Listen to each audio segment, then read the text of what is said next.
Dan versus Jason continues to unfold, in Jason's case on honeymoon, in my case at the moment in London, where I've caught up with various people, and as well as seeing some old friends, I'm also getting some advice.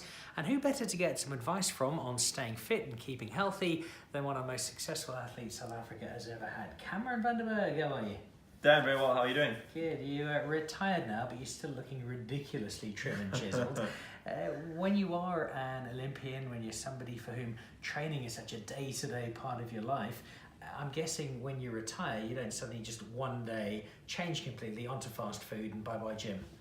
No, fortunately enough, throughout my whole career, I've really eaten, well, actually, I've acquired the taste of eating healthy. So it's just kind of like my way of life. And if I don't go exercise for at least an hour a day, I kind of drive myself crazy. So we're very fortunate in the office to have a wonderful gym here. And always normally around about 3-4 o'clock, I knock off for about an hour, do a nice session, and then I feel pretty refreshed and full of vigor to carry on working for another hour or two after that.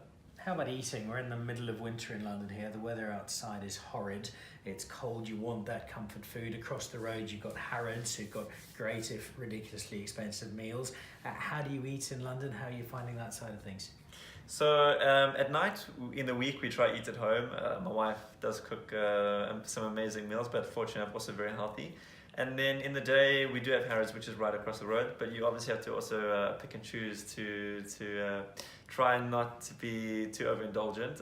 And then otherwise, besides that, we have a lovely kitchen here in the office where we can also buy things from Waitrose or Tesco's, and you can put together quite a healthy meal. So it's all about preparing, I think, though, as long as you make sure that you look after your body by eating preferably well, over exercising, I think you always still be healthier in general. In terms of the exercise, obviously training has changed significantly. You're not now preparing for an Olympics or for a World Championships, but still looking really fit. As you say, the gym is important.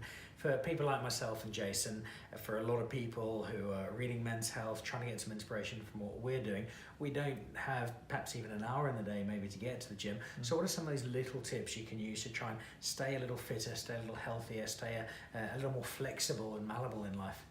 Well, for me, I think the most important thing that I've noticed is actually just walking a lot. I mean, walking is something that pretty much anybody can do in the sense of, you walk to the shop, walk around the block, do something. It doesn't take hours on end, and fortunate enough now it's part of my daily commute in London. But that walking behavior really has actually allowed me to stay in shape in the sense of keeping the metabolism going, cutting down on the amount of exercise that you would actually have to do outside of the gym by just continuously keeping your body moving, keeping your body active.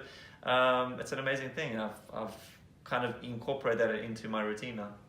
We're doing this challenge on the Dan Nicholl Show in partnership with Men's Health, with Brightrock. You've been on the cover of Men's Health. Arthur Jones, the editor, has promised Jason and myself that if we look good enough, he'll pop us on the cover. What do you reckon? You think we've got an outside shot?